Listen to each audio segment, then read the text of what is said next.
ఇక కళ్ళకు గంతలు కట్టుకొని ఇబ్బంది పడుతున్న మనోజ్ను బాలు ఓ ఆట ఆడుకుంటాడు. పాలు తాగమని రోహిణి తెచ్చి ఇస్తే చల్లన్న తర్వాత తాగుతానంటూ వాటిని టీపాయ్ మీద పెట్టేసి మనోజ్ నిద్రపోతాడు.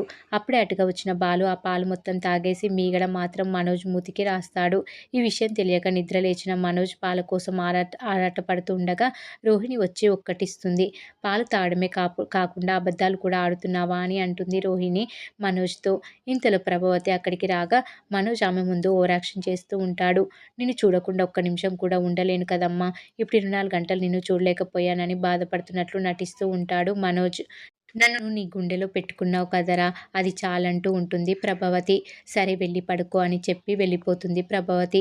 ఇంతలో రోహిణి, అంటే మీ అమ్మగారిని చూడకుండా ఉండలేకపోతున్నారు కానీ నన్ను చూడకపోయినా పర్వాలేదా అని నిలదీస్తూ ఉంటుంది. అమ్మ వెళ్ళిపోయింది అనుకుని మనోజ్ నోటికొచ్చినట్లు మాట్లాడుతూ ఉంటాడు. మా అమ్మతో చెప్పిందంతా నిజం కాదని, ఇలా అప్పుడప్పుడు 4 మాటలు పడేస్తే మా అమ్మ ఎప్పుడు నా పక్కనే ఉంటుందని అలా చెప్పానంటూ ఉంటాడు మనోజ్. ఇదంతా విన్న వాళ్ళమ్మ కోపంతో అక్కడి నుంచి వెళ్ళిపోతుంది. ఇక మనోజ్ను హాల్లో కూర్చోబెట్టి లోపలికి వెళ్తూ నా కోసం ఓ క్లయింట్ వస్తాడని, మీరు అతన్ని కూర్చోబెట్టి మాట్లాడుతుండండి అని చెప్పి రోహిణి వెళ్ళిపోతుంది. ఇంతలో ముష్టివాడు ఇంటికి రాగా వాడే రోహిణి క్లయింట్ అనుకొని మనోజ్ లోపలికి పిలిచి కూర్చోబెడతాడు. వద్దని వారించిన అతనికి మర్యాదలు చేస్తూ ఉంటాడు మనోజ్. ఇంతలో హాల్లోకి వచ్చిన మీనా ఇదంతా చూసి మనోజ్ను నిలదీస్తుంది. కళ్ళు కనిపించని మనోజ్ తను రోహిణి క్లయింట్ అని చెప్తాడు. దీంతో మీనా అందరినీ పిలుస్తుంది. ప్రభావతి వచ్చి ముష్టివాడిని వెళ్ళగొడుతుంది. రోహిణి కూడా మనోజ్ను గట్టిగా తిడుతుంది. నీకు క్లయింట్కి ముష్టివాడికి తేడా తెలియడం లేదా అని నిలదీస్తూ ఉంటుంది మనోజ్ని రోహిణి. ఇక బాలు నోటితో ఏమంటే అది జరుగుతుండడంతో మనోజ్ దగ్గరికి వచ్చి జాగ్రత్తగా కింద పడిపోతామని అంటూ ఉంటాడు మనోజ్ని బాలు. అలా అనగానే జరుగుతుంది. నీకు దండంరా బాబు, నీ నోటితో ఏం అనొద్దని అంటాడు మనోజ్. నన్ను కొంచెం దేవుడి ఫోటో దగ్గరికి తీసుకెళ్తే దండం పెట్టుకుంటానని చెప్పడంతో బాలు మనోజ్ని తీసుకెళ్తాడు. తనకు త్వరగా కళ్ళు రావాలని కోరుకుంటాడు మనోజ్. నువ్వేమంటే అది జరుగుతుంది కాబట్టి నాకు కళ్ళు రావాలని అనమంటాడు మనోజ్.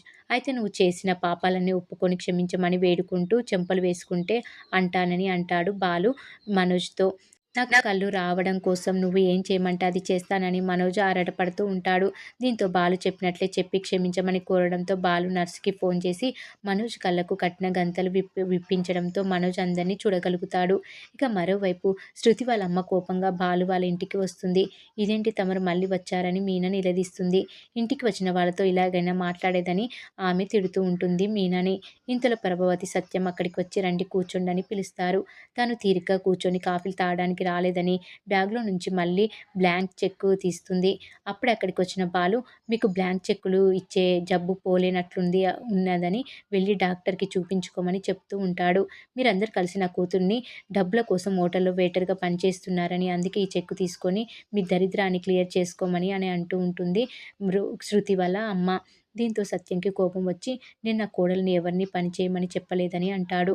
అంతలో రోహిణి కలగజేసుకొని, అవునండి, మా ఇంట్లో ఎవరిని పని చేయమని చెప్పలేదని, నాకు ఇంట్రెస్ట్ ఉండడం వల్లనే బ్యూటీషియన్గా పనిచేస్తున్నానని, మీనా కూడా పూలు డెకరేషన్ చేస్తుందని అంటుంది శృతి.